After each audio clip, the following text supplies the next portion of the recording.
Olá, telespectador, uma satisfação grande ter a sua audiência. A nossa entrevista continua com o advogado, professor Diógenes da Cunha Lima Neto, que vem falar sobre garantias das construções. Ele que atua como advogado na área imobiliária, tem uma vasta experiência, há mais de 19 anos, não é à toa, então tem muita coisa bacana para nos proporcionar. Já que nós tratávamos sobre garantia, eu queria falar sobre patrimônio de afetação, né? Tendo em vista que o programa tem um propósito de instruir e as construtoras de Mossoró, como elas estão nesse processo de readequação à nova exigência do mercado, a implantação do ISO 9000, a parcerias com a Caixa Econômica, e quanto mais conhecimento, quanto mais informações e mudanças que garantem uma boa qualidade ao cliente, essas construtoras têm tudo para continuar aí no topo do mercado em Mossoró. Mas o patrimônio de afetação é algo importante que precisa a gente discutir também num programa como esse. É verdade. Em primeiro lugar, a gente tem que separar se o imóvel está sendo vendido pronto e acabado, com a construção averbada, ou se ele está vendido na planta, como se diz coloquialmente, ou seja, em construção. Então, todo o empreendimento multifamiliar com mais de uma unidade vendido durante o processo construtivo, ele tem que respeitar uma norma, que é a Lei de Incorporação Imobiliária, a Lei 4.591/64, de 1964. Recentemente, mais precisamente em 97, essa lei foi alterada com uma faculdade do incorporador. O que é isso? O incorporador que quiser, que desejar, tem o direito, a possibilidade de separar o patrimônio da incorporadora daquela obra específica. Então ele pode ter diversos patrimônios de afetação. Obra A, um patrimônio de afetação. Obra B, outro patrimônio. Obra C, outro patrimônio. E o que isso traz de garantia para os adquirentes? Em sendo assim, como há uma separação, o que eu chamo no nosso Nordeste de uma apartação do seu patrimônio, se por acaso houver uma quebra da incorporadora, aquela obra vai prosseguir. Porque nesse caso do patrimônio de afetação, essa obra, todos os recursos são destinados a uma conta específica. E há uma maior fiscalização por parte dos adquirentes. Então ele vai acompanhar o cronograma físico-financeiro da obra e vai liberar para e passo.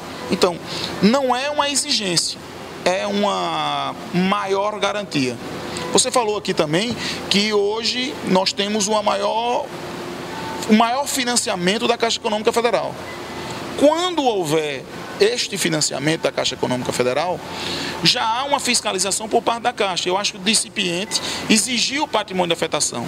Até porque a Caixa, muitas vezes, ela exige o seguro término de obra, que é uma garantia maior, porque se em haver uma quebra, vai ter a seguradora que vai completar aqueles recursos e a obra será terminada. Então, desde 64 já existe essa lei, em 97 foi reformulada. É um direito do consumidor exigir o patrimônio de afetação. Solicitar, não é um direito de exigir, mas de solicitar.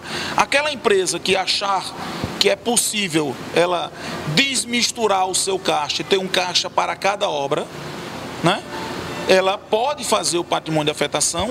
O empreendedor terá algumas vantagens do ponto de vista tributário e o empreendedor e o adquirente, o comprador, o consumidor, todo recurso que ele utilizar como pagamento será utilizado naquela obra. Ou seja, o empreendedor está vedado de tirar o dinheiro daquela obra A e utilizar na obra B. Isso faz com que uma maior segurança e uma maior transparência. E em relação a tributos, a incentivos, quais são os incentivos?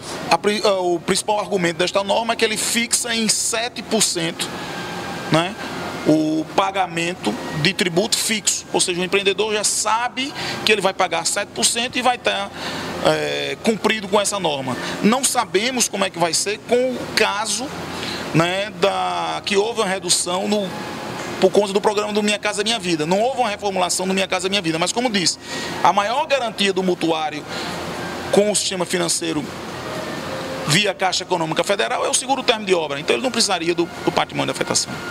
Você, como advogado atuante, quais são as causas mais solicitadas nessa sua carreira? Quais são os pedidos, os problemas que existem no mercado imobiliário?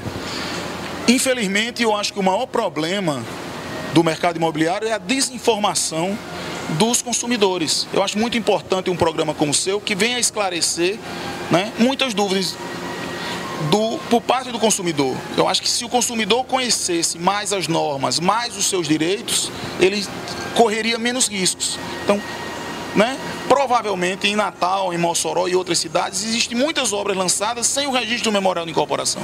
Isso, inclusive, é um crime punível até com 4 anos de reclusão. Mas se o consumidor não sabe que tem uma lei que o ampara, como é que ele vai cobrar isso, né? O que é que existe numa cidade como Mossoró de loteamentos irregulares? Então, ele deve buscar, muitas vezes, o apoio de um tabelião, indo ao cartório e sabendo se aquele empreendimento está legalmente registrado, né? Do apoio de um advogado para saber se aquela incorporação, nela está contido todos os seus anseios. Muita gente compra uma casa como um sonho e a gente, se não tiver cautela, esse sonho vira um pesadelo.